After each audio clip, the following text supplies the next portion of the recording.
The sea was merciless that night. Waves crashed against the side of the luxury yacht, swallowing the silence with their violent roar. The sky, once a canvas of golden sunset, had turned into a furious storm. On deck, Isabella Tran clutched her swollen belly, her face pale, her breath shallow. She was 5 months pregnant, fragile yet fighting for every second of life. She thought this night was supposed to be a romantic escape planned by her husband, Marcus. Instead, it became the stage for her betrayal. Marcus stood only a few feet away, his expression colder than the wind that cut through Isabella's skin. Beside him, a woman with ruby lips and eyes filled with triumph, Vivian, watched with a smile that could pierce through bones. Isabella's heart shattered. She had suspected the affair, but she'd never imagined the man she trusted with her life would try to end it. Her voice trembled. "Marcus, what are you doing? I'm carrying your child." But Marcus did not flinch. He leaned closer, his words cruel and sharp. "That child means nothing to me. You mean nothing to me. Tonight, you disappear, and everything you built becomes mine." The storm seemed to rage louder, as if nature itself recoiled at his words. Isabella's tears mixed with the rain streaming down her face. She took a step back, terrified, her hands instinctively cradling her belly. Lightning flashed across the sky, illuminating Marcus's twisted smile. Then, without hesitation, he shoved her. The world spun in an instant. The sound of her scream was drowned by the ocean's roar as she plunged into the black abyss below. Freezing salt water wrapped around her body like chains, dragging her deeper and deeper. Her lungs burned as she struggled to breathe, panic flooding her every nerve. Her baby, her precious unborn baby, was all she could think of. She could not die. Not now. Above the waves, Marcus turned his back. Vivian's laughter echoed through the storm as the yacht sailed away, leaving Isabella to sink into darkness. For Marcus, it was done. His wife would be gone forever. His empire would be his. Vivian would be his queen. But the sea had its own plan. As Isabella's strength began to fade, her body drifting like a broken doll, a distant light pierced through the storm. A small fishing boat, guided by determination rather than luxury, cut across the violent waters. A man's voice shouted against the wind, urgent, desperate. "Hold on. Don't give up." Isabella's consciousness flickered. Through blurred vision, she saw him, a rugged fisherman with eyes fierce as the storm itself, diving into the water without hesitation. His arms wrapped around her, pulling her toward life when death was inches away. For the first time that night, hope touched Isabella's soul. And yet, Marcus had no idea that the woman he left to drown would rise again, stronger than ever, with justice burning in her heart. Before the storm, before the betrayal, Isabella Tran's life was the kind people envied from afar. She was the face of Tran Global Holdings, a multi-billion-dollar real estate empire she had inherited and expanded with her sharp mind and relentless drive. Her name appeared on magazine covers, her speeches filled business halls, and her signature decisions shaped skylines across the city. At only 32, Isabella was a woman of extraordinary power. She sat in boardrooms surrounded by men twice her age, yet her voice carried more weight than any of them. Investors trusted her. Employees respected her. Rivals feared her. She was the kind of woman who could turn a failing project into a gold mine with nothing but determination and vision. Yet, behind the glass walls of her corporate empire, Isabella longed for something more intimate. Love, a family, a partner who would stand beside her when the lights dimmed and the applause faded. That was why, when Marcus Nguyen walked into her life, she allowed herself to believe in him. He was charming, confident, and ambitious, the kind of man who seemed to complete the picture of her perfect life. She fell in love with him, blind to the shadows hidden behind his smile. They married in a lavish ceremony that the media called the wedding of the decade. Isabella thought she had it all: a thriving empire, a loving husband, and soon a child growing inside her. She imagined Marcus holding their baby, imagined quiet nights filled with laughter instead of business calls. Isabella's pregnancy brought her unexpected joy. She slowed down her endless meetings to attend doctor visits, proudly showed her growing belly at press events, and dreamed about decorating the nursery. For once, she allowed herself to be soft, to believe in the security of family. But even then, cracks had begun to show. Marcus grew distant, often disappearing for business trips that stretched too long. He snapped at Isabella's questions, brushed aside her concerns, and treated her pregnancy as an inconvenience rather than a blessing. Still, Isabella's heart refused to see the truth. She told herself he was stressed, that his moods were temporary, that once the baby came, things would change. She had no idea that Marcus had already decided their future, and it did not include her. Her wealth, her power, her empire, all of it had become a prize he could not resist. And standing in the shadows was Vivian, his secret lover, whispering poison into his ear, feeding his greed with promises of a life they could share once Isabella was gone. But Isabella, radiant in her strength and innocence, carried on, unaware. She planned their yacht trip as a chance to heal the distance between them. She bought new dresses, packed her favorite books, and smiled at the thought of watching the sunset with Marcus by her side. She was convinced it would be a new beginning. What she didn't know was that Marcus had chosen it to be the end. And when that yacht set sail, Isabella was walking straight into the trap that would change her life forever. Marcus Nguyen was the kind of man who could walk into any room and command attention without saying a word. Tall, sharply dressed, and quick with his charm, he gave off the aura of a devoted husband and accomplished businessman. To outsiders, he looked like Isabella's perfect match, a man who balanced her power with his quiet strength. He was photographed holding her hand at charity galas, whispering into her ear at red carpet events, smiling proudly as cameras flashed.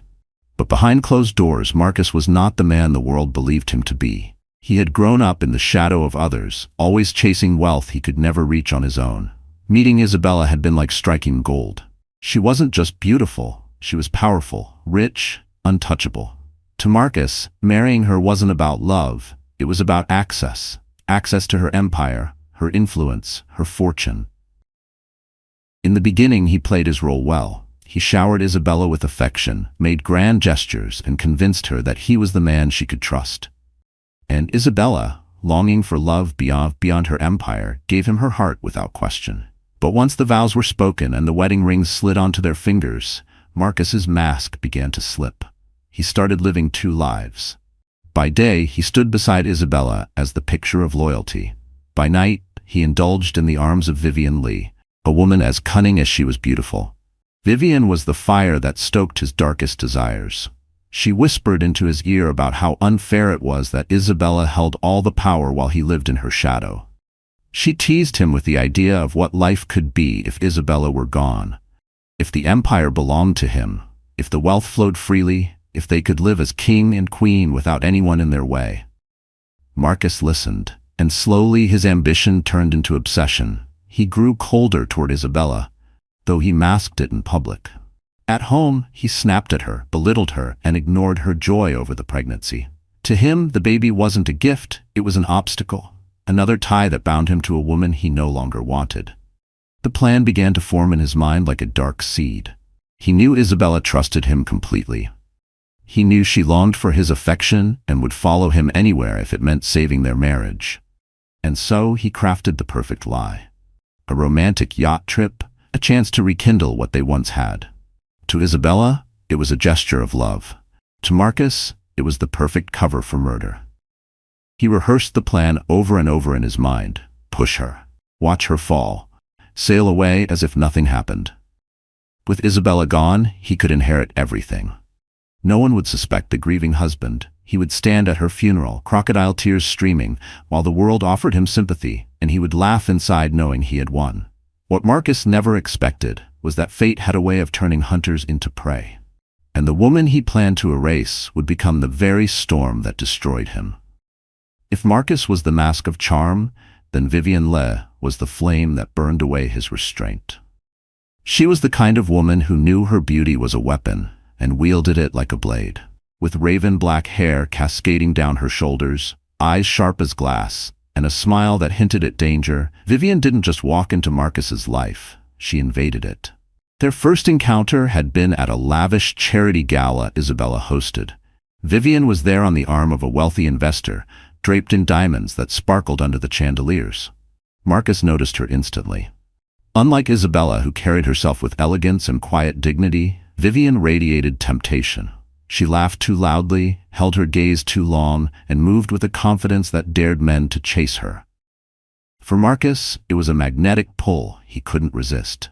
That night, when Isabella mingled with politicians and business leaders, Marcus found himself cornered by Vivian in a shadowed hallway. Her words were bold, dripping with provocation. "You don't belong in her shadow. A man like you should be the king, not the servant." From that moment, their affair spiraled like wildfire. Vivian became the secret he couldn't give up. She fed his ego, stroked his pride, and poisoned his heart against the woman who trusted him. When Marcus vented about Isabella's strength, Vivian would sneer, "She thinks she owns you. Prove her wrong. Take what's yours." Vivian's greed was bottomless. She didn't want Marcus for love. She wanted Isabella's fortune, Isabella's empire, Isabella's life dismantled piece by piece. In Vivian's mind, the only way she and Marcus could ever rule together was if Isabella was gone. And so she became the whisper in his ear, the architect of betrayal. At secret dinners and hotel suites, Vivian would draw imaginary crowns in the air and laugh softly. "Picture it," she told Marcus. "You, the head of Tran Global Holdings, me by your side, no one to question us, no one to hold us back." Marcus drank in her words like poison disguised as wine. Every time he hesitated, Vivian pressed harder, reminding him of the fortune that could be his, the power he could seize, the life he could live if only Isabella disappeared. And when Isabella announced her pregnancy, Vivian's mask slipped entirely. Her fury boiled over. "She's chaining you to her forever," she spat. "If that child is born, you'll never be free. Don't you see? It's now or never, Marcus." That was the night the plan solidified. Marcus promised Vivian that he would end it, that Isabella would no longer stand in their way. And Vivian kissed him like a queen crowning her king, her eyes glinting with victory. But Vivian underestimated one thing: Isabella's resilience. She saw her only as an obstacle, not as a woman whose spirit could withstand betrayal and rise stronger. And when the storm came, Vivian would learn that stealing a crown from a queen always comes with a price far greater than gold. The invitation had come unexpectedly. Marcus walked into Isabella's office one late afternoon, his voice unusually soft, his expression carefully arranged into something resembling tenderness. "You've been working too hard," he told her, brushing a strand of hair from her face. "Let's get away, just the two of us. A yacht trip. We'll watch the sunset, escape the noise, and remember why we fell in love." For Isabella, those words were like rain on parched soil. She had been aching for Marcus to notice her, to see beyond the titles and meetings and wealth. She thought maybe, just maybe, her husband was finally reaching for her again. Her heart swelled with hope as she imagined them sailing into the horizon, leaving behind the tension that had quietly eroded their marriage. She spent the following week preparing, her joy renewed. Dresses were carefully folded into silk-lined luggage, her favorite books tucked beside baby clothes she had secretly bought. She even brought along the tiny silver rattle she'd chosen for their child, dreaming of the day Marcus would hold it with pride. On the day of departure, the yacht gleamed like a jewel against the harbor. Staff rushed to and fro, loading champagne, exotic fruits, and delicacies onto the deck. Isabella stepped aboard in a flowing white dress, her hand instinctively resting on her growing belly. She looked radiant, glowing not just from her pregnancy, but from the hope that love was about to be reborn. Marcus, meanwhile, played his role flawlessly. He kissed her cheek in front of the crew, whispered sweet nothings into her ear, and held her hand as though nothing in the world mattered but her. To Isabella, it felt like the beginning of a new chapter. But Marcus's heart was elsewhere. In the shadows of the cabin, Vivian waited. Disguised as a guest of a business partner, she had boarded the yacht under the pretense of joining later for cocktails. Her lips curled into a smile as she watched Isabella from a distance, her eyes sharp, her voice dripping with contempt when she whispered to Marcus, "Tonight, she disappears. No more delays." Marcus's jaw tightened, but he nodded. His plan was simple, elegant, and final. The storm forecasted for the evening was a gift from fate. All he needed to do was lure Isabella onto the deck, let the waves mask her screams, and push her into the abyss. By the time the crew noticed she was gone, it would be too late. Isabella, oblivious, leaned against the railing as the yacht set sail. The wind tugged gently at her hair. The sea shimmered in the fading light, and her heart whispered promises of reconciliation. She believed Marcus was finally hers again. As the sun dipped below the horizon, Marcus approached her, his footsteps steady, his smile practiced. Isabella turned toward him, her eyes glowing with trust. She whispered, "This feels like a new beginning." But for Marcus, it was meant to be her end. The evening unfolded like a dream Isabella had waited months to live. Dinner was served on the yacht's polished deck, candlelight flickering against the restless waves. The chef had prepared her favorite meal, grilled salmon with lemon butter, yet Isabella hardly tasted a bite. Her attention was fixed on Marcus, who for the first time in months seemed to look at her the way he once had. He held her hand across the table, lifted her glass of sparkling water for a toast, and leaned close enough that she could feel his breath against her cheek. "To us," he whispered, raising his glass. Her heart leapt. Maybe, she thought, the cold distance between them had finally melted. Maybe the man she married had returned. She wanted to believe it so badly that she ignored the chill in his eyes, the stiffness in his smile. After dinner, Marcus suggested they take a walk on the upper deck. The storm clouds had gathered, but the air was strangely calm, as if the ocean itself was holding its breath. Isabella wrapped a shawl around her shoulders and followed him, her steps light, her soul full of fragile hope. They stopped at the railing. The sea stretched endlessly into the night, black and bottomless. Marcus stood behind her, his hands resting lightly on her shoulders. For a fleeting second, she thought he was about to embrace her. Instead, he leaned down, his lips grazing her ear. "You've had a good run, Isabella," he murmured, his voice colder than the wind. Her body froze. What do you mean?" she stammered, turning slightly to meet his gaze. The mask slipped. Gone was the doting husband, the man she thought she had married. In his place stood a stranger, his eyes hard, his mouth twisted with cruelty. "You really thought I loved you?" Marcus sneered. "You were a stepping stone, that's all. Your money, your empire, your name. Without you, I was nothing. With you gone, I'll have everything." Isabella's stomach clenched, not from her pregnancy but from the sickening realization of what he meant. Her pulse thundered in her ears. "Marcus, please, I'm carrying your child," she begged, her voice cracking. "You can't." He cut her off with a sharp laugh. "That child? Just another chain tying me to you. I don't want it. I don't want you. Tonight, both of you disappear." Tears welled in her eyes as she shook her head, backing away toward the railing. Her hands clutched her belly protectively. "You don't mean this. You can't mean this." But Marcus stepped closer, his movements deliberate, his shadow swallowing hers. Thunder cracked overhead as lightning lit his face, twisted, determined, merciless. Her voice broke into a whisper. "How could you?" He leaned in, his breath hot against her cheek, and hissed, "Easily." And with one brutal motion he shoved her against the railing. The scream that tore from Isabella's throat was ripped away by the storm. Her body teetered, her feet slipping on the slick deck as she clung desperately to the railing with trembling hands. Her eyes widened in horror, staring into the face of the man she once believed would protect her forever. And in that instant, Isabella realized Marcus wasn't just betraying her love, he was stealing her life. The shove came harder than Isabella could have imagined. 1 second, she was clinging to the railing with all her strength, her knuckles white, her heart pounding. The next, Marcus's hand struck with brutal force, and her grip slipped. Her scream split the night, but the storm swallowed it whole. The world flipped upside down as Isabella's body plunged into the freezing water. The impact stole the air from her lungs, her entire body jolting from the shock. Salt water flooded her mouth, her throat burning as she kicked desperately, trying to keep herself afloat. The weight of her soaked dress dragged her downward, pulling her like an anchor toward the dark abyss below. Instinct screamed at her to fight. For herself. For her baby. She thrashed her arms, gasping, her chest searing with pain as she struggled to breathe.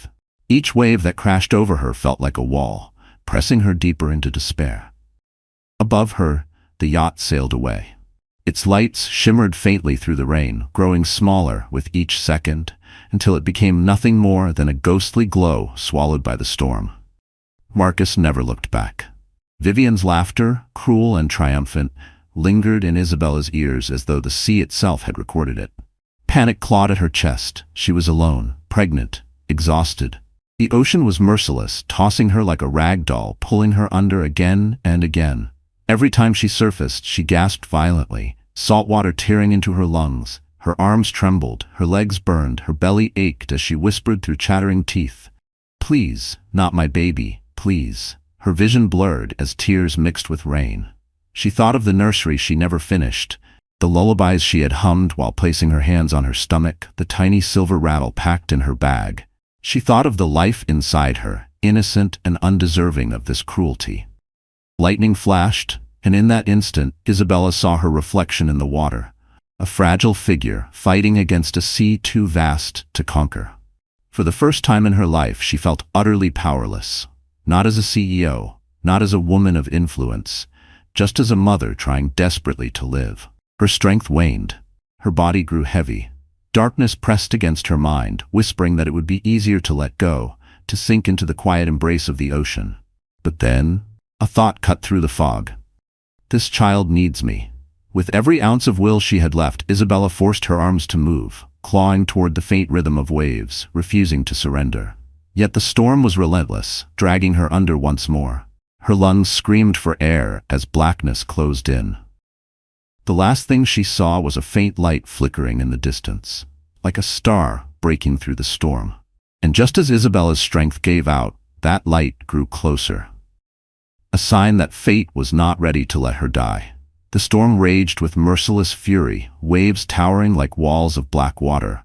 For most sailors, it was a night to avoid the ocean, to seek refuge on land. But Ethan Pham was not most sailors. A fisherman born and raised by the sea, he knew its moods, its dangers, and its secrets. That night, while guiding his small boat through the violent waters, his sharp eyes caught sight of something unusual, a figure thrashing desperately against the tide. At first, he thought it was debris tossed overboard. But then lightning split the sky, and he saw her, Isabella, her pale face half submerged, her arms flailing weakly, her body moments from sinking. Ethan's heart pounded. "Hold on!" he shouted into the storm, though he knew she couldn't hear him. Without hesitation, he cut the engine, stripped off his jacket, and dove into the freezing water. The ocean swallowed him instantly, pulling at his limbs with the strength of 1,000 hands. But he kicked harder, his focus locked on the fragile woman drifting further into the abyss. The salt burned his eyes, the cold bit into his skin, but nothing mattered except reaching her. With each stroke, the distance between them closed. He could see her face now, eyes half closed, lips trembling, her body limp as though surrendering to the waves. "No, not yet!" Ethan roared against the storm. Finally, he reached her. Wrapping his arm firmly around her chest, he pulled her head above the water. Her breath came in broken gasps, each one weaker than the last. He could feel the weight of her soaked dress dragging them both down, but he refused to let go. "Stay with me," he shouted, tightening his grip. "Don't give up. You're not alone." With powerful strokes, Ethan fought his way back toward the boat. Each wave threatened to tear her from his arms, each current tried to pull them under. But Ethan's resolve was unshakable. He had seen too many lives lost to the sea. He would not let this woman and her unborn child be another. At last, his hand grasped the side of his boat. Summoning every ounce of strength, he hauled Isabella aboard, collapsing beside her as rain hammered the deck. She lay motionless, her skin icy, her lips blue. Panic surged through him. "No, no, no, not like this," Ethan muttered, pressing his hands to her chest. He performed chest compressions, desperate to coax life back into her fragile body. "Breathe. Please breathe." Seconds stretched into eternity. Then a cough, a violent, wet gasp as seawater poured from her mouth. Isabella's chest heaved as air returned to her lungs. Tears blurred Ethan's vision as relief washed over him. That's it, keep breathing," he whispered, brushing the wet hair from her face. She blinked, dazed, her voice barely audible as she whispered, "My baby?" Ethan placed a steady hand on her shoulder. "You're safe now, both of you. I promise." And though the storm still raged around them, a fragile spark of hope flickered in the darkness. Neither of them knew it yet, but this night would bind their fates forever. The storm had passed by dawn, leaving the sea eerily calm, as if mocking the chaos it had unleashed only hours before. Ethan's small fishing boat drifted toward the shore, its deck still slick with rain and salt water. Inside the tiny cabin, Isabella lay wrapped in a blanket, her body trembling from the cold, her breath shallow but steady. Ethan sat nearby, watching over her like a guardian. His rugged hands, calloused from years of hauling nets, had gently pulled the soaked dress from her shoulders and replaced it with dry clothes from his storage chest. He had lit a small lantern, its golden glow flickering across her pale face. When her eyes fluttered open, confusion clouded her gaze. She tried to sit up but winced in pain, one hand instinctively covering her belly. Panic surged through her as memories flooded back. The yacht, Marcus's cruel smile, Vivian's mocking laugh, the shove, the fall. Her voice cracked, barely more than a whisper. "My baby, is my baby still?" Ethan leaned forward quickly, his tone steady, reassuring. "I checked. Your heartbeat is strong and so is the baby's. You're both alive." Tears spilled from Isabella's eyes, a mix of relief and anguish. She pressed her palm firmly to her belly, whispering, "Thank you, thank you." Her shoulders shook as sobs broke free, the weight of betrayal crushing her chest. Ethan said nothing at first. He understood the language of silence, the kind of grief that words could not soothe. He simply sat beside her, letting her cry, his presence solid and unyielding. Minutes passed before she finally looked at him, her eyes searching his. Why did you save me?" He met her gaze without hesitation. "Because you needed saving. That's reason enough." Those words, simple and raw, struck her harder than any flowery promise Marcus had ever made. She studied him, the rough stubble along his jaw, the steady strength in his eyes, the way he carried himself with quiet dignity. He was nothing like the polished men in her world, yet in that moment he felt more real, more human than anyone she had ever known. Still, despair lingered like a shadow. "He wanted me dead," she whispered, her voice shaking. "The man I trusted with everything. He pushed me into the sea like I was nothing, and I loved him. God, I loved him." Ethan clenched his fists, anger flashing across his face. "Then he doesn't deserve to walk free. A man who betrays his wife, his unborn child, he's no man at all." Isabella lowered her gaze, tears dripping onto the blanket. She felt broken, stripped of the illusions that had once given her comfort. Yet beneath the pain, a seed of determination stirred. She had survived. Her child had survived. And somewhere deep inside, she knew survival was only the beginning. Ethan placed a hand gently over hers. "Rest now. You're safe here. Tomorrow, we'll figure out what comes next."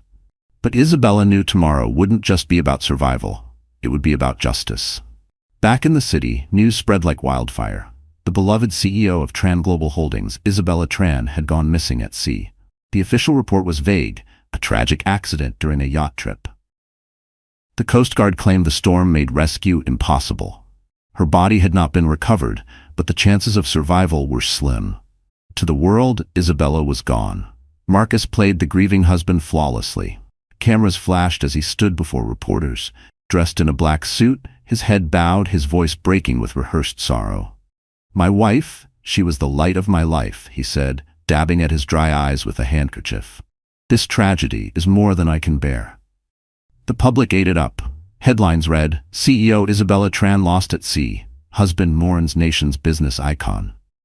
Behind closed doors, Marcus reveled in his victory. Vivian sat curled against him in the penthouse suite, sipping champagne as they watched the coverage on television.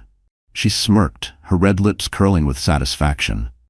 "You're brilliant," she purred, resting her head on his shoulder. "No one suspects a thing. Soon, the empire will be yours." Marcus's grin was sharp, almost feral. "Ours," he corrected, raising his glass. "Isabella built the fortune, but we'll enjoy it." Step by step, Marcus moved to secure his claim. He summoned Isabella's legal team, feigning devastation as he discussed her last wishes. He insisted she had always wanted him to take control if anything happened to her. The lawyers, sympathetic to the broken man before them, began drafting documents to transfer authority. At Tran Global's headquarters, employees whispered in grief. Isabella had been more than a boss. She had been a leader, a mentor, a visionary. Her portrait, draped in black ribbon, stood in the lobby. Marcus walked through the halls with heavy footsteps, his face the picture of mourning. But in the boardroom, his mask slipped. "We move forward immediately," he declared to the directors, his tone sharp. Isabella would have wanted stability. "From this moment, I will assume control." Some executives shifted uncomfortably. A few exchanged glances, sensing something amiss. But Marcus silenced them with a practiced speech about honoring Isabella's legacy. He played the role of the dutiful widower determined to keep her dreams alive, and for the most part, people believed him. At night, however, the facade crumbled into greed. Marcus and Vivian toasted to their new life, laughing at the world that pitied them. Vivian tried on diamond necklaces Isabella once wore, twirling in front of the mirror. Marcus opened drawers filled with documents, reviewing the assets he now controlled. "We did it," Vivian whispered, pressing her lips to his. "She's gone, forever." Marcus smirked, sliding his arms around her. "And soon, no one will even remember her name." But across the sea, in a humble fisherman's cottage, Isabella stirred in her sleep, her heart beating strong, her child still safe within her. She was alive. And when the truth came out, Marcus would learn that the dead don't stay silent forever. The fisherman's cottage was a world apart from the glittering skyscrapers and glass boardrooms Isabella once commanded. It sat on the edge of a quiet coastal village, its wooden walls weathered by years of sea winds, its windows overlooking endless waves. For days, Isabella remained in the small bed Ethan had prepared for her, wrapped in thick quilts, her body fragile but slowly recovering. At first, her sleep was restless. She would wake in the night, drenched in sweat, Marcus's voice echoing in her mind, "Tonight, you disappear." She would jolt upright, clutching her belly, her breath shallow, fear clawing at her chest. Ethan would be there, every time, steady as stone. He would bring her water, sit at her side, and speak softly until the terror faded. "You're safe here," he told her one night, his voice calm against the storm inside her. "No one will hurt you again." But safety didn't erase the pain. Isabella carried two truths inside her. She was alive, and the man she loved had wanted her dead. That betrayal cut deeper than the waves ever could. Tears came without warning, sometimes in the morning sun, sometimes in the quiet of night. She grieved not only for her marriage, but for the trust, the illusions, and the love she had buried at sea. Still, there was life growing within her, reminding her that surrender was not an option. Each time she felt the faint flutter of her baby's kicks, strength surged through her veins. She would place her hand on her stomach and whisper, "I'm still here. We're still here." Ethan noticed that strength. He saw it in the way she sat longer each day, her back straighter, her eyes clearer. He brought her fresh meals, warm soups, grilled fish, fruits from the market, and urged her to walk along the shore to regain her energy. At first, she resisted, afraid of the sea that had nearly claimed her. But one evening, he coaxed her outside.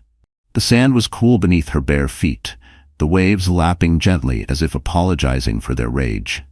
Isabella stood at the water's edge, trembling, but Ethan's hand was firm in hers. "The ocean took much from you," he said quietly, "but it also gave you another chance. Don't let fear steal that from you." His words sank deep. She realized he was right. The sea hadn't only been her enemy, it had also delivered her into the arms of the man who had saved her. As days turned into weeks, Isabella found herself confiding in Ethan. She told him about Marcus, about Vivian, about the empire she had built with her own hands. Ethan listened without judgment, his silence carrying more comfort than 1,000 empty reassurances. One evening, as the sun bled orange across the horizon, Isabella looked at Ethan and whispered, "You saved my life. But more than that, you reminded me it's worth fighting for." And in that moment, Isabella began to see herself not as a victim of betrayal, but as a woman reborn from the storm. In the weeks following Isabella's death, Marcus Nguyen wasted no time weaving himself deeper into her empire. Tran Global Holdings, once guided by Isabella's sharp vision and steady hand, now bent under the weight of Marcus's ambition. He began by reshuffling the board of directors, replacing those loyal to Isabella with men eager to please him. He signed off on risky deals she would have never approved, hungry for quick profits that fed his ego more than the company's future. Under his reign, extravagance replaced discipline. Lavish parties were thrown in her memory, but the guest lists included investors and socialites who cared little for mourning and more for Marcus's growing influence. In public, Marcus wore the mask of grief. He spoke at charity events about Isabella's legacy, his voice cracking on cue, his hand clutching his chest as if his heart still bled for her. Reporters captured him placing white roses by her portrait in the headquarters lobby, his jaw tight with rehearsed sorrow. But behind closed doors, Marcus celebrated. Vivian now lived openly in the penthouse Isabella once called home. She lounged on Isabella's silk sofas, wore Isabella's diamonds, and strutted through the halls as though she already owned the empire. "You see?" Vivian whispered one night, tracing her fingers along Marcus's chest as they overlooked the glittering city skyline. "The world believes every word you say. Isabella is gone, and you are king." Marcus smirked, sipping his glass of whiskey. "No, Vivian, we are king and queen." Yet cracks had begun to form. At Tran Global, a few executives murmured uneasily. They had known Isabella too well, admired her too deeply, to fully believe the story. "She was cautious," one whispered in the break room. "She never would have risked sailing into a storm." Another frowned. "Her body's never been found? Doesn't that bother you?" The questions were quiet, drowned out by Marcus's authority, but they lingered like smoke after a fire. Even outside the company, whispers stirred. Some journalists, unsatisfied with the official report, began digging into the night of the accident. One, a young investigative reporter named Daniel Cho, noticed discrepancies. Crew members dismissed unusually quickly, logs missing from the yacht, Marcus's alibi too perfectly rehearsed. Daniel's instincts screamed that something was wrong. When he requested an interview with Marcus, the widower's charm cracked for the first time. Marcus's eyes darkened as he snapped, "My wife is dead, and you dare imply otherwise? Leave it alone, or you'll regret it." But arrogance made Marcus careless. His need for control, his hunger for admiration, it blinded him to the storm gathering beneath the surface. One evening, as he toasted investors in the very boardroom Isabella once commanded, he leaned back in her chair, Vivian at his side, and declared, "The future is ours. Isabella's chapter is closed."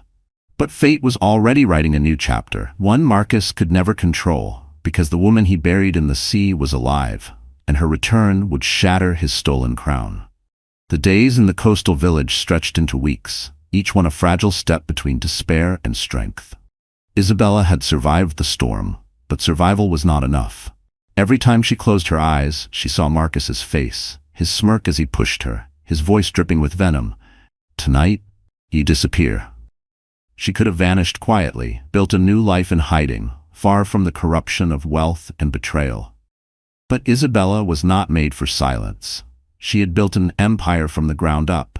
She had carried thousands of employees on her shoulders, fought battles in boardrooms and won. She would not allow a man like Marcus to steal everything. Not her company, not her child, not her dignity. One morning she stood at the shoreline, the wind whipping her hair, her hand resting firmly on her belly. Ethan watched from a distance, his arms crossed, his gaze steady. He had seen the fire in her grow stronger each day, and now it blazed in her eyes. She turned to him, her voice low but firm. "I can't stay hidden anymore. He thinks I'm dead. He's taking everything I built. He's poisoning my name." Her voice cracked, but she held herself tall. "I have to go back." Ethan stepped closer, his eyes searching hers. "You're not ready to face him. Not yet. You're still healing." Her lips trembled, but determination stiffened her spine. "I'm healing because of you. Because you reminded me I still have something to fight for. This baby." She placed her hand protectively over her belly. "Deserves to know their mother didn't give up." Ethan's jaw tightened. He wanted to protect her from the pain, from the danger, from the storm she was walking into. But he also knew he couldn't chain her to safety when her soul demanded justice. "I'll stand with you," he said finally, his voice steady. "Whatever it takes, you're not facing him alone." For the first time in weeks, Isabella allowed herself a faint smile. Gratitude shimmered in her tear-filled eyes. "Thank you," she whispered. "I don't know how I'll ever repay you." "You don't need to," Ethan replied, his tone quiet but unwavering. "Just live. That's enough." That night, Isabella sat at the small wooden table in Ethan's cottage, a single candle burning between them. She took a notebook and began writing. Names of board members she could trust, allies who might still believe in her, evidence she remembered from that night. Her hands shook, but her resolve did not. Every stroke of the pen was a vow. She would expose Marcus. She would reveal Vivian's role. She would reclaim her throne. And as the candle flickered, Isabella whispered to herself, "I may have been broken, but I am not finished." Ethan, watching from across the table, saw not just a survivor, but a queen rising from the ashes of betrayal.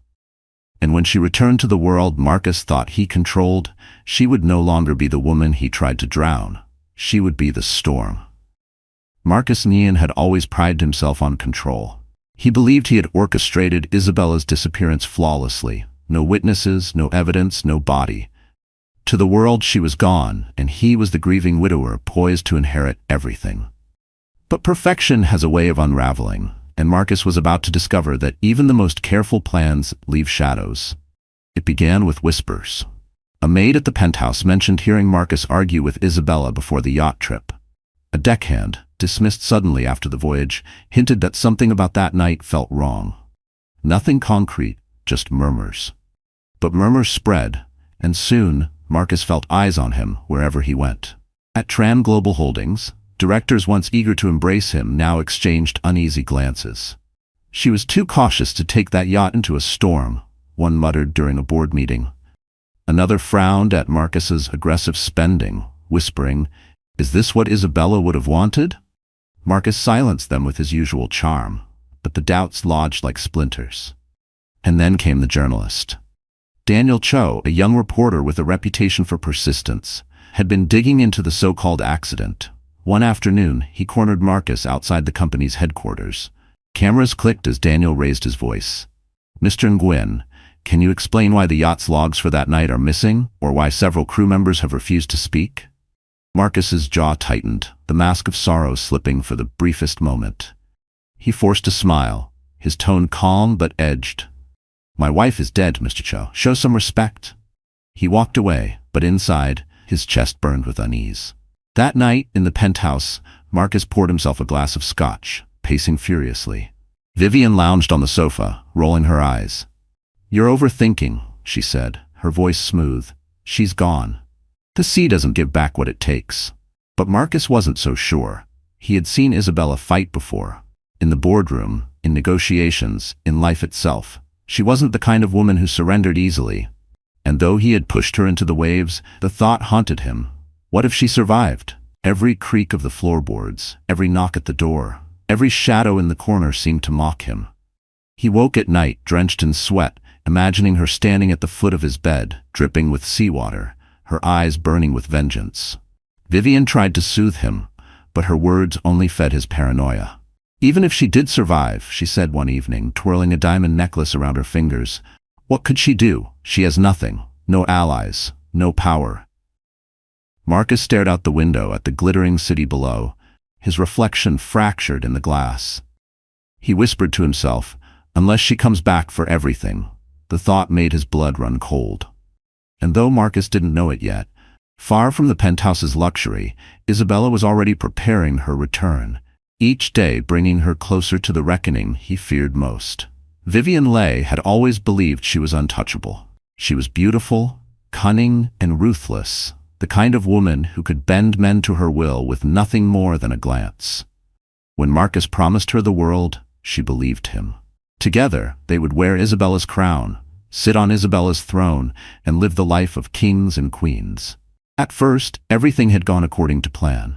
Isabella was declared dead, the empire fell into Marcus's hands, and Vivian slipped into the role of his hidden queen. She wore Isabella's jewels, drank champagne in Isabella's penthouse, and walked through Isabella's offices as if she already owned them. For a while it felt intoxicating. But power built on lies is fragile, and Vivian was beginning to feel the cracks. It started with the whispers, directors doubting Marcus's decisions, employees murmuring that Isabella's death didn't add up. Then came the journalists, like vultures circling, hungry for the truth. Vivian noticed how Marcus grew restless, snapping at the smallest things, pacing at night like a man haunted. One evening, she watched him from the doorway as he stared at his reflection in the mirror, muttering under his breath. His glass of scotch trembled in his hand. "She's gone," Vivian reminded him, stepping closer. "You killed her. She's not coming back." But Marcus didn't answer. His silence chilled her more than words could. For the first time, Vivian felt fear. She had thrown her lot entirely with Marcus, burned every bridge behind her. If he fell, she would fall too. And unlike Marcus, she didn't have an empire to cushion her landing. She had nothing, no company, no fortune of her own, only borrowed diamonds and stolen promises. Her dreams of ruling beside Marcus began to twist into nightmares. What if the truth came out? What if Isabella had survived? What if the police started asking questions they couldn't answer? That night, as Marcus pored over documents in the study, Vivian confronted him. "You're slipping," she hissed. "The board is watching you. The press is watching you. If you don't get yourself together, they'll smell blood." Marcus slammed his fist against the desk, his eyes blazing. "I handled it. She's gone. The sea took her. No one survives that storm." Vivian flinched at his fury, but she wasn't convinced. Her instincts, sharp and self-serving, whispered that Marcus was no longer the strong partner she once admired. He was unraveling, and if he collapsed, she would be buried with him. So Vivian began to think of herself. She secretly contacted an attorney, asking discreet questions about her rights, about what protection she might have if Marcus faced accusations. She started hiding money, transferring small sums into accounts Marcus didn't know about. She told herself it was just insurance, but deep down, she knew the truth. She was preparing to abandon him the moment the empire crumbled. Because for all her love of power, Vivian loved only herself. And when the storm of truth finally broke, Vivian would discover that standing on a throne of betrayal means there's no one to catch you when you fall. Weeks of silence had hardened into resolve. Isabella was no longer the broken woman dragged from the sea, trembling in a stranger's arms. She had healed, slowly but surely, her strength returning with every breath, every step, every beat of her child's growing heart. Ethan watched the transformation with awe. The fragile survivor he had pulled from the waves was gone. In her place stood the Isabella Tran the world had once known, a leader, a warrior, a queen. But this time, her power was sharper, forged by betrayal and loss. One evening, she stood before the cracked mirror in Ethan's cottage, her hands smoothing the simple dress she wore. Her face was pale but fierce, her eyes blazing with a fire Marcus could never extinguish. "I'm ready," she said quietly, more to herself than to Ethan. "Ready for what?" he asked, though he already knew. "To show the world I'm alive," Isabella replied, her voice steady. "Marcus thinks he buried me, but I will bury his lies." Ethan's brow furrowed. "It's dangerous. He'll try to silence you." She turned, meeting his gaze with unshakable determination. "Let him try. I survived the sea. I survived him. I'll survive whatever comes next."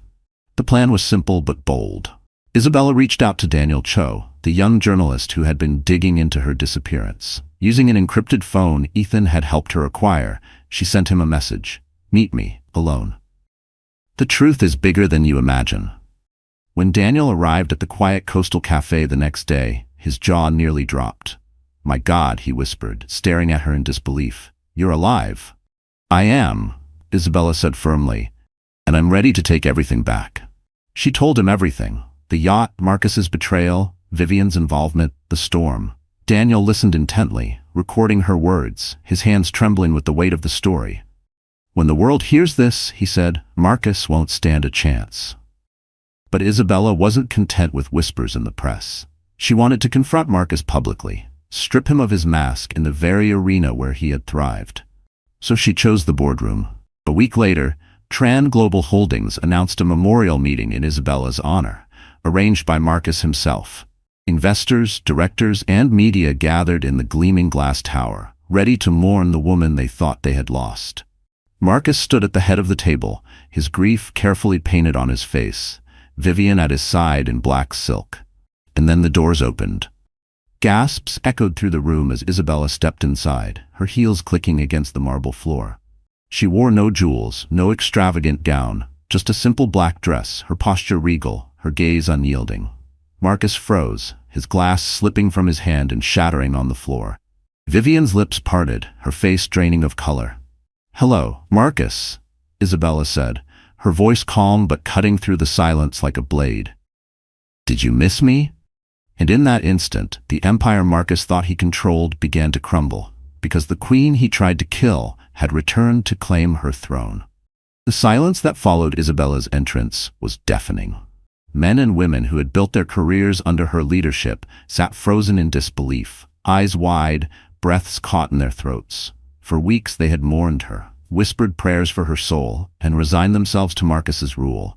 Now she stood before them, very much alive, radiating strength. Marcus was the first to break, his face contorted, shifting between shock, fear, and fury. He tried to recover, forcing a smile that fell flat. "Isabella, my God, you're alive." He stepped toward her, his voice dripping with false relief. "We thought we lost you." Everyone grieved. "Save it," Isabella cut him off, her voice sharp and steady. "You didn't lose me, Marcus. You tried to kill me." A collective gasp rippled through the room. All eyes swung back to Marcus. His mask cracked, his smile faltering. "What are you talking about?" he stammered. "I would never." Isabella stepped forward, her gaze locked on him. "On that yacht during the storm you pushed me into the sea. You left me to drown, Marcus, and you did it for greed. For her." She turned her head, her eyes piercing Vivian like arrows. Vivian's face drained of color, her grip tightening on the table's edge. Whispers spread like wildfire through the boardroom. Cameras flashed as journalists scribbled furiously, capturing every word. Marcus laughed nervously, raising his hands as though calming children. "She's confused, traumatized. The storm, it must have affected her memory." Isabella slammed her hand on the table, her voice ringing like thunder. "My memory is crystal clear. You betrayed me. You betrayed your own child." Her hand instinctively touched her belly, a silent reminder to everyone present of the unborn life Marcus had tried to erase. The directors shifted uncomfortably, doubt flickering in their eyes. They had seen Marcus's arrogance, his reckless decisions. Now, hearing Isabella's words, puzzle pieces began to align. Daniel Cho, the young journalist Isabella had confided in, stood at the back of the room. He raised his camera, snapping photo after photo, capturing the moment history shifted. Vivian tried to salvage control. She stepped forward, her tone dripping with false sympathy. "Isabella, darling, you've been through so much. You don't know what you're saying." "Don't you dare," Isabella snapped, her eyes blazing. "You were there, Vivian. You laughed as Marcus pushed me overboard. You thought the storm would silence me forever. But here I am." Vivian froze, words dying on her lips. Her silence was louder than any denial. The board erupted in murmurs. Some rose to their feet, others turned accusing eyes toward Marcus. His face twisted in rage, the walls of his carefully built deception collapsing around him. "You wanted my empire," Isabella continued, her voice steady, commanding. "You thought killing me would make you king, but Tran Global was built on integrity, not betrayal, and today the truth takes its throne back." As Marcus's mask crumbled, Isabella stood tall, no longer the victim of his betrayal, but the queen reclaiming her crown before the world's eyes. The boardroom descended into chaos. Directors murmured frantically, investors demanded answers, and cameras flashed as Isabella's accusation hung in the air like a thunderclap. Marcus's carefully constructed facade cracked wide open, his mask of grief disintegrating before dozens of witnesses. He slammed his fist on the table, his voice booming. "Lies! All lies. She's twisting the truth because she knows she's lost control of this company." But no one looked convinced. The board members who once nodded obediently at his commands now shifted away, their eyes darting between Isabella's calm presence and Marcus's unraveling rage. The contrast was damning. Isabella stood tall, dignified, her voice unwavering. Marcus looked desperate, cornered, dangerous. Vivian, sensing the walls closing in, tried to intervene. She rose from her chair, her tone syrupy but trembling. "This is madness. Isabella must be delusional from trauma. We all mourned her. Marcus mourned her. He would never harm her." Isabella's eyes locked on Vivian's, sharp as glass. "Then explain this." She reached into her bag and pulled out a waterproof folder Ethan had helped her prepare. Inside were photos, documents, and recordings, evidence Daniel Cho had uncovered during his investigation. She spread them across the table like a dealer laying down cards. The room fell silent as the evidence spoke louder than words. Bank transfers from Marcus to offshore accounts. Testimonies from dismissed crew members who admitted they'd been paid for their silence. Security footage of Marcus and Vivian entering the yacht together hours before departure, Vivian disguised but unmistakable. Gasps echoed around the room. One director muttered, "My God," another whispered, "She's telling the truth." Vivian's face went white. She lunged forward, snatching at the papers. "These are fabricated," she shouted, her voice shrill, desperate. "You can't trust this." "Sit down," one of the senior board members snapped, his voice thunderous. "Enough lies." Marcus's composure shattered completely. He pointed at Isabella, his finger trembling with fury. "You should have stayed dead. Do you hear me? You should have stayed in the ocean where you belong." The room erupted in outrage. Reporters scribbled furiously. Cameras caught every word, every crack in his mask. The world would see this not as grief, but as confession. Isabella didn't flinch. She met his rage with icy calm. "You failed to kill me, Marcus. And now you've killed your own future." Vivian, realizing Marcus was beyond saving, tried to pull away from him. "I won't go down for this," she hissed, stepping back. But Marcus grabbed her wrist, yanking her close. "You're in this with me?" he growled. "Don't you dare run now." The board members recoiled. Security guards began moving toward the pair. Vivian struggled, tears smearing her mascara. "Let me go, Marcus. I never wanted this." But her words were too late. The evidence was undeniable. The empire had chosen its queen, and it was not Vivian. As Marcus's empire collapsed around him, Isabella stood unshaken. Proof that truth, once revealed, can destroy even the most carefully built lies. The fallout was swift and merciless. Within hours of Isabella's revelation, news outlets exploded with headlines. "Isabella Tran alive, accuses husband of attempted murder." "Tran global scandal, CEO returns from the dead." "Marcus Nguyen exposed." The board of directors, unwilling to let the company sink under Marcus's corruption, voted unanimously to suspend him from all authority. Security escorted him and Vivian out of the glass tower that once symbolized Isabella's empire.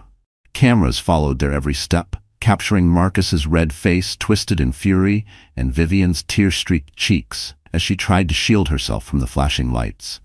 But their humiliation was only the beginning. 2 days later, the courthouse was packed.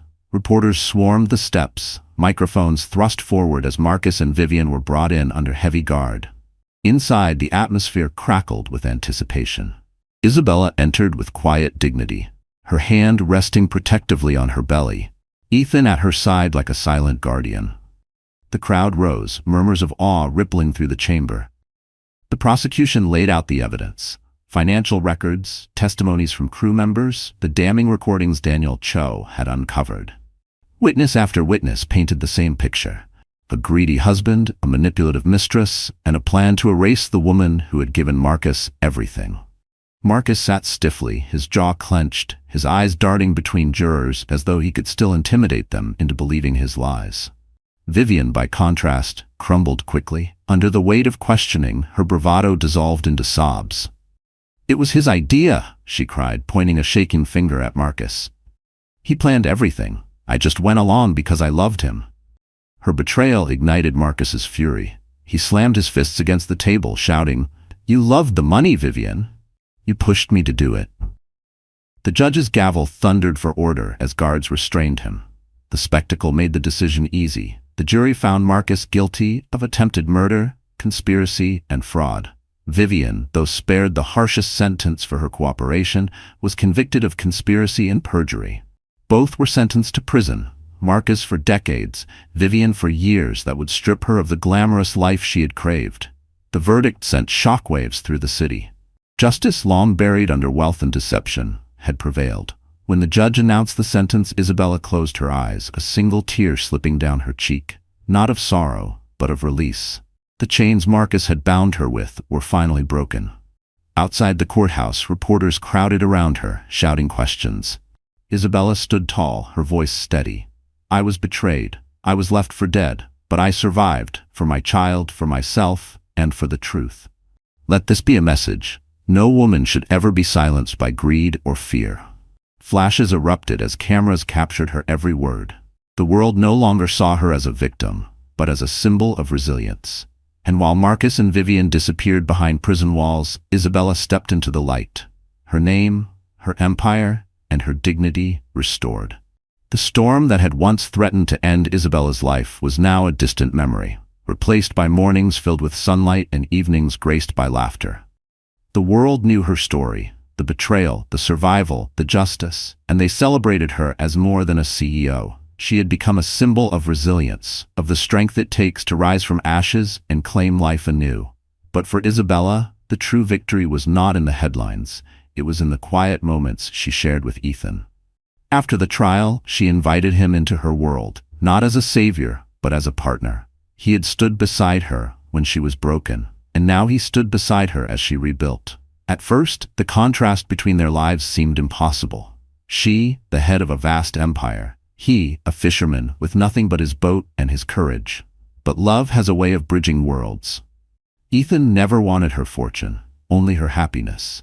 And that was something Isabella had never truly known before. The day her child was born, Isabella held him close, tears streaming down her face. Ethan stood beside her, his rough hands trembling as he cradled the tiny newborn. "He's perfect," Ethan whispered, his voice thick with emotion, "and he's ours." Isabella looked at him, her heart swelling. "He's yours as much as mine. You saved us both." From that moment, Ethan treated the boy as his own. He was there for every sleepless night, every first smile, every cry. He never let Isabella feel alone, never let the child feel unloved.